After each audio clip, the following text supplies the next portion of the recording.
Alright everybody, what's going on? Your boy Dexter Moore here. And today, bringing you a Yu-Gi-Oh video, how to play Yu-Gi-Oh 101. So we got some examples here for cards that we're going to start off with. So, first up we got,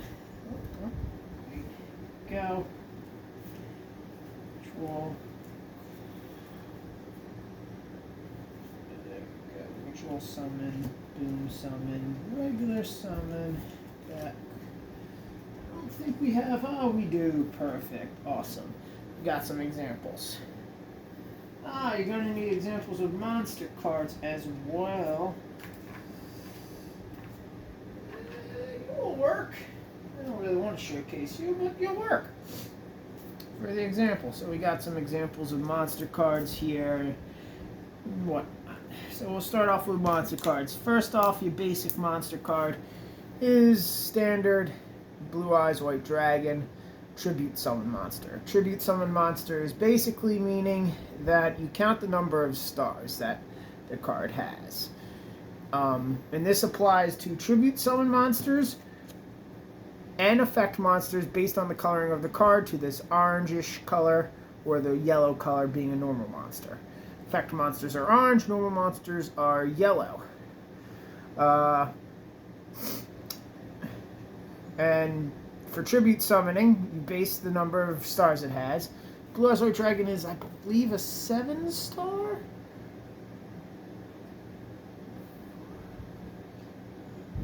Eight star, sorry. Dark Magician is 7. And 8 and 7 require 2 tribute summons. Anything above 8 usually requires 3 tribute summons, and we'll showcase what that means when we get into the little playtest game here that we have set up. So with 3, so if I were to summon Blue Eyes White Dragon here, I'd require 2 tribute summons. Sacrifice these 2, placing them in your graveyard pile, summoning him. Also take note that the top right corner, the little circle, shows you what type it is. It is a light type. Bottom left corner above the text shows you what type of monster it is. It is a dragon type and is a normal card. Gives you a short description. Bottom right shows you its attack and defense. Cool, there we go, awesome. Then we have special types of monsters, showcasing. This is a ritual summon monster. Ritual summon monster requires a ritual spell card that allows it to be summoned. So read the text of the card and allows you to summon. So something like this would be it'll be like, oh, this card you can use to summon this. I know it's a terrible example, but I'll showcase you a better one later. But use ritual summon card to summon this, which is basically the same as tribute summoning. It's a little awful that you need a spell card to summon this monster, and then you need to sacrifice however many monsters to equal up to that star count. So this guy is a 5-star, so you would require to sacrifice monsters equal to 5 stars or more. So if you have a 5-star monster, then you can just, boom, sacrifice that, summon a 5-star monster. So that takes care of ritual spell cards and ritual monsters. Ritual spell card is needed for a ritual monster. They go hand in hand. Awesome. Cool. Next one is synchro monsters, which require a specific type of effect monster called a tuner, and a specific type of monster called a non-tuner monster. Could be anything usually, but each synchro monster has its own list of requirements. So read that in the description underneath the card's name, type, and whatnot. Synchro monsters require, it's same concept as the ritual, just fleshed out a little bit more, that you need a special type of monster, a tuner, and non-tuner monsters to equal however many stars that guy has. So again, I believe that's 7. So you need 7 monsters, you need 7 stars, and the only difference between ritual is in synchro ritual, you can have more more stars than what the card requires. I believe. That's at least how I understand it. And synchro, you have to have the exact number. So if I have 6 and he requires 7, I need a 1-star monster to add on. It has to be the exact number. Cool, done with that. The next one is easy, XYZ. XYZ is very easy to summon. You just need 2 level 4 monsters, usually based on however many stars it is. Like this is a 4-star, so he requires 2 level 4 monsters. You put them together, like boom, these are 2 4-stars, boom, put them together. Now I got a 4-star monster that does even a rank 4 monster that does even more. Cool. I don't usually use XYZ or Synchro. I'm basic. I use the old school. Then we go on to trap cards. Trap card, this is a normal trap card. You read it and it'll place its effects. You have to wait 1 turn for it to be usable, and you place it face down on the field. There's different types of trap cards. There are, I believe, there are different types of trap cards. Read the description of what it can do. This is a regular. This is an example of a continuous trap card that once it's activated, it stays on the field. I don't think there's any quick play in a while, but then we go on to spell cards, which you can activate whenever, you can activate when it's your turn unless otherwise stated. This is a spell card that is an equipped spell. That little cross there next to its name, that little cross right next to the thing that says spell card, letting you know that it's an equipped spell. You add it to a monster that is on your field to give benefits or to give your opponent negatives. This is a normal spell card that you can play on your turn.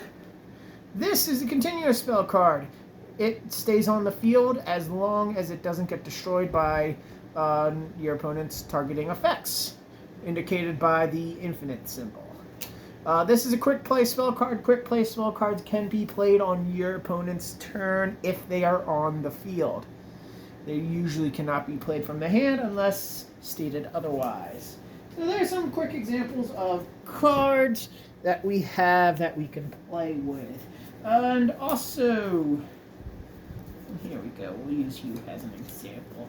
This is a fusion monster, usually requiring polymerization or a card that specifies fuse these 2 monsters, or however many is needed. This is a Buster Blader fusion. Requires 1 Buster Blader type, 1 Buster Blader monster, and 1 Dragon type monster, and uses polymerization.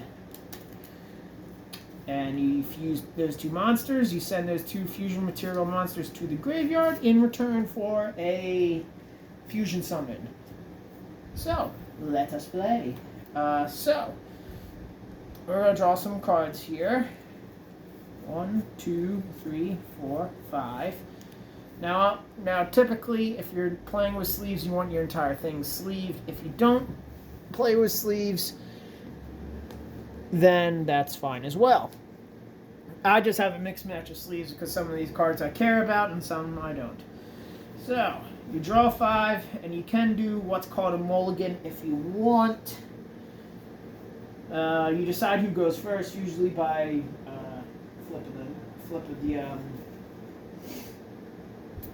flip of a coin. Usually, roll dice. Whoever gets the highest number. You know, you guys can figure out how to determine who goes first. So yeah, let's go ahead and draw 5 here. And we're not going to do any mulligan or whatnot. We're just going to go with whatever we get. 1, 2, 3, 4, 5. And typically it's 8,000 life points. That's how you determine how many you have. That's your determining factor of how well you're doing, how well you're doing against your opponent, how much you're losing. That's what you go for. Cool. So we have 5 cards here. I guess we could be playing like this, so that way you can see the cards. So we have 5 cards here.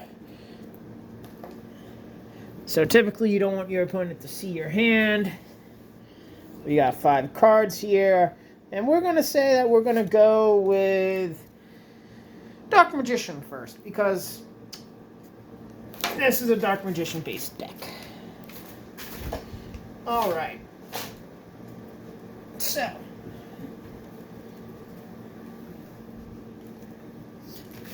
Can I? Sorry, I'm moving a chair real quickly. Whoop. So to make this easier for me, I'm going to move my fusion decks off screen. Well, some off the screen. Okay. So, person who goes first does not draw first. So typically, it would be draw phase, standby phase, main phase 1, battle phase, main phase 2, end phase. But since this is a brand new game, we just started, you cannot draw. Well, no, the player 1, whoever plays first, does not draw first. They draw after their opponent's turn. That's how I play. So, does not mean we can't draw. So I think first off, we're going to play Graceful Charity, which is a spell card. I draw 3 cards from my deck, then discard 2 cards from my deck. I think that's still tournament. I think that's still fine. I don't know the ban list or anything like that, as long as they're not super broken. So we draw 3. Ooh, now we have to discard 2.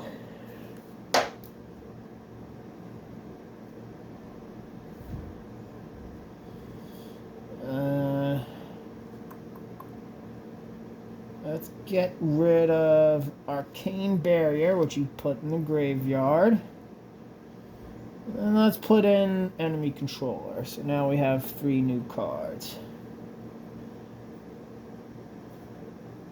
Which unfortunately does not really help us do any plays.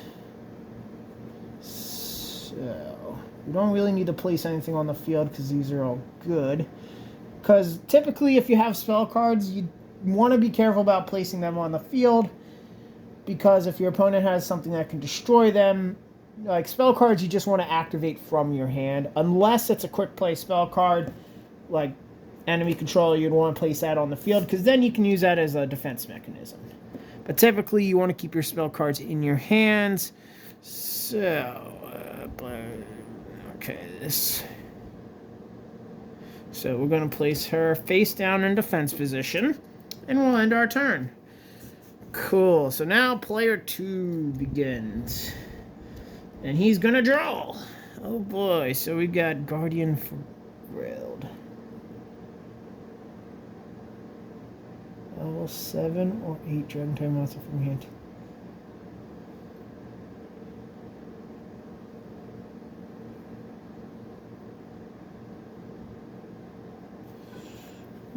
Okay, so we're going to have 2 trap cards on the field.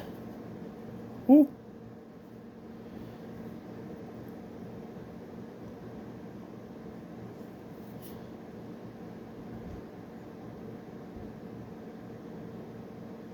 Okay, so then I think our play is start off by summoning Exploder Dragon. I also may start playing a little stupid just to show you all the effects and all that. So we summon. You can only summon 1 monster per turn. You can only use 1 normal summon. If you need this, if you try and summon any more monsters, the only way you can is if you special summon. So we normal summoned him, and we're going to attack. Oh no! So I have less attack versus his defense. So what happens is I take damage, and it does not destroy my monster. And I lose 1,000 life points, because he has 2,000 defense and I have 1,000 attack. Simple addition. So now I have 7,000 HP left. Oh boy! Sorry. Alright. And that's... Sorry, I'm playing like So we're going to end our turn with that. And on to the next, please. Oh boy! Awesome. So what I drew was another Eye of Tamaris. Oh boy. Which helps me with fusioning, summoning, but I don't have any pieces yet on the field. Like I said, this is a very basic, quick deck. It's not a great deck. Okay, we're gonna just hold off for now, because we have, what, 5 cards? Yeah, if we have anything more than 6, then we have to discard. So, draw 1, oh boy.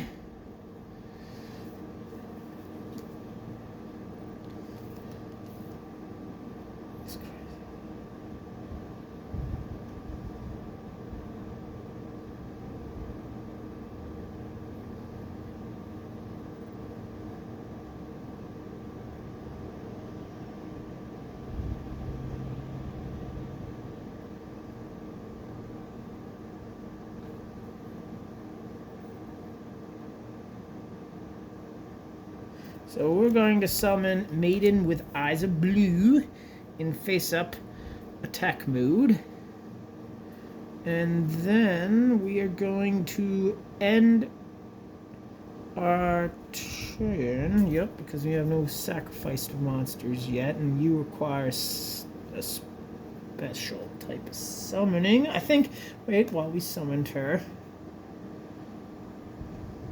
Nope.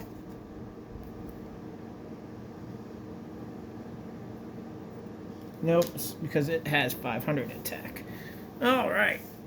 See, we're in a stalemate. I can't deal any damage, and I can't.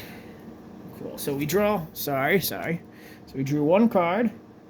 All face-up monsters on the field become dark once per turn. If you attribute a monster you control to activate a card effect, you contribute 1 dark monster your opponent controls, even though you do not control it. Once per turn during the end phase, special summon as many torment tokens as possible to the turn player's field in defense position, up to the number of monsters attributed this turn while this card is face up on the field.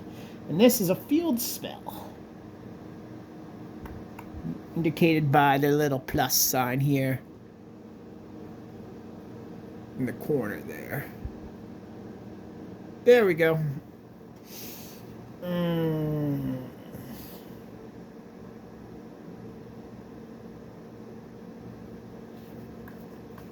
Well, we can activate it. So we'll activate the field spell. I'm just placing it down there. And unfortunately, that's going to be the end of the turn. Again. Oh boy. So we draw a card. If this card is sent to the graveyard. Lovely. And this is unfortunately how old rolling can go out, is that you just keep drawing cards. Oh boy.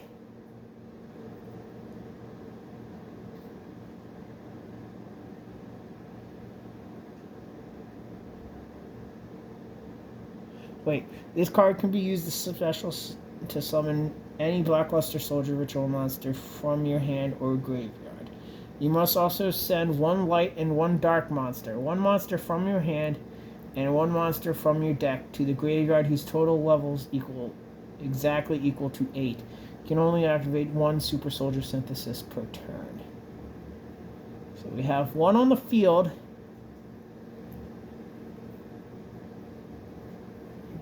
It has to be from your hand and 1 from your deck. That is the most dumbest. So you never want to play her then, because she counts as a dark type, and I don't have any other dark types in my hand. Oh boy, lovely, awesome, cool. She's completely and utterly useless on the field. Oh boy, sorry, I drew a card. So, here we go. Alexandrite Dragon is a good one. So, I'll summon Alexandrite Dragon in attack mode. And that will be the end of our turn. Oh boy. Come on. Oh, boy.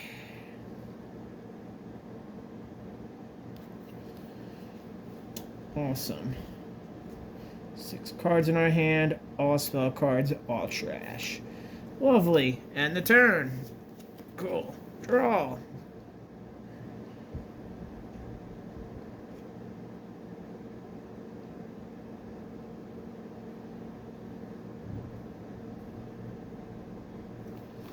Do we have? We do.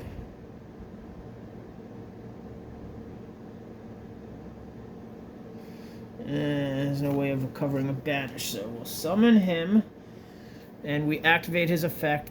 His effect allows us to discard 1 dragon-type monster in my hand. Boom. Sending him to the graveyard. Boom. To gain 300 attack. So now he's at 2,000 attack points as well. If I were to attack, say I attack, it would nullify each other because both have 2,000 attack and nothing would happen. So, we're going to end our turn. Next player's turn. Oh boy.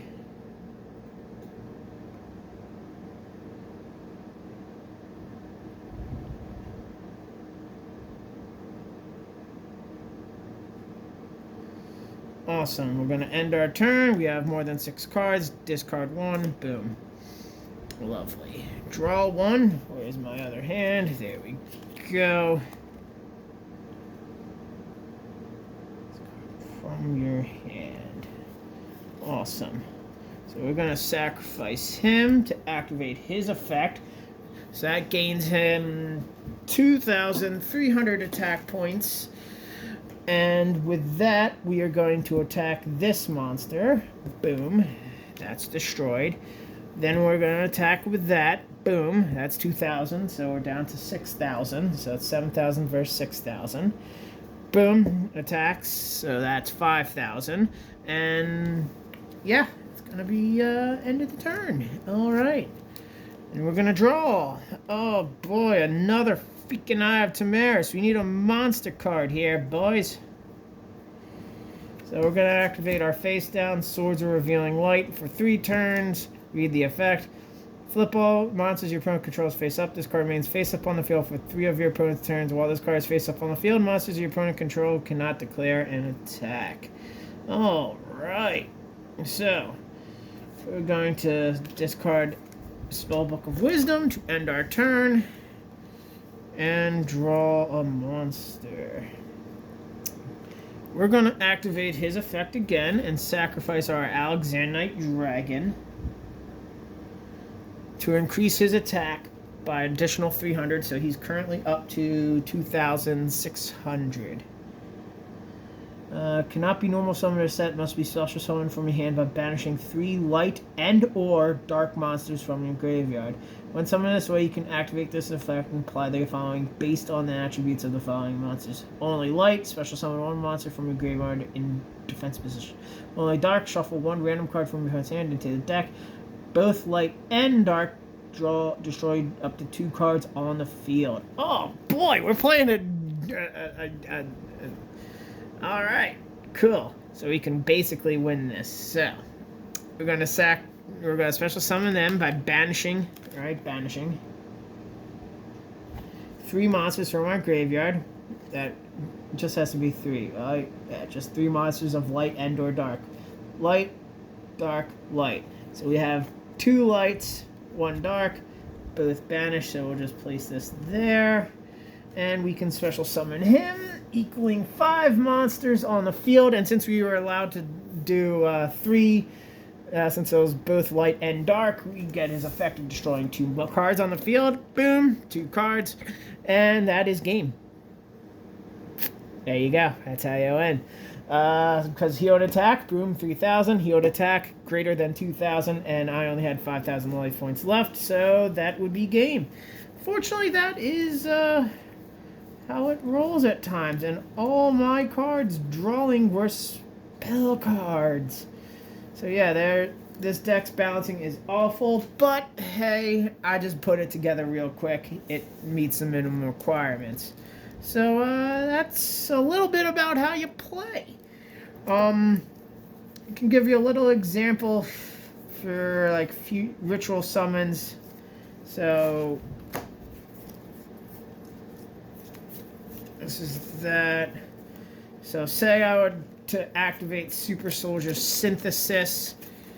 That would have allowed me to sit there and been like, oh, she's in my hand, so I get rid of her. She's a 4-star dark, so we need 1 level 4 light. Which, I don't even know if I have a level 4 light in my deck, because I didn't prepare to use that now. So I need to add a level 4 light to my hand, but we'll just use him as an example. Boom, level 4 light. So say he's a level 4 light. Then we could have summoned him by sacrificing these 2 and sending them to the graveyard. I actually don't have any polymerizations, surprisingly, in this deck. That's something. But say I were to have... Wow, do I really not have even... Oh, wait, I forgot you just need... So say I have a, boom, sparkly Dark Magician. Got a Dark Magician on the field, a sparkly Dark Magician.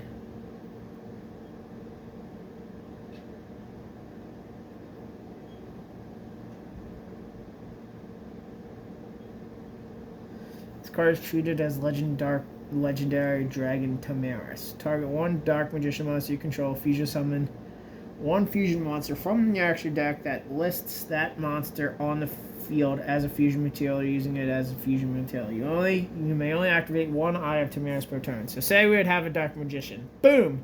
He's in our... Does he have to be on the field? Yeah, so he has to be on the field because I need to control him. So I need to summon Dark Magician. Say I have Dark Magician, I activate Eye of Tamaris. That allows me to go to me extra deck here, which is where you place your fusion, synchro, XYZ monsters. I don't know about the Link monsters because I don't care and I don't play them. So any card that lists a Dark Magician we can use. I think technically you can use Dark Magician Girl because she is a Dark Magician. It just adds Girl. So technically I think the Eye of Tamaris works for Dark Magician Girl, the Dragon Knight. I think usually how the readings go is that if you're using a Dark Magician, it has to be a Dark Magician. It can't be a Dark Magician Girl. Like, I couldn't summon Dark Magician Girl, the Dragon Knight, by using this Dark Magician. I would have to have a Dark Magician Girl. But what I could summon is Amulet Dragon. Or I could summon Dark Magician, the Dragon Knight. Or I could summon Dark Paladin. Yep, because it doesn't need to be a dragon type. And I believe that's usually how the rulings work for that card. That's usually how I treat it. But I hope you guys enjoy the video and let me know what you think. Bye-bye.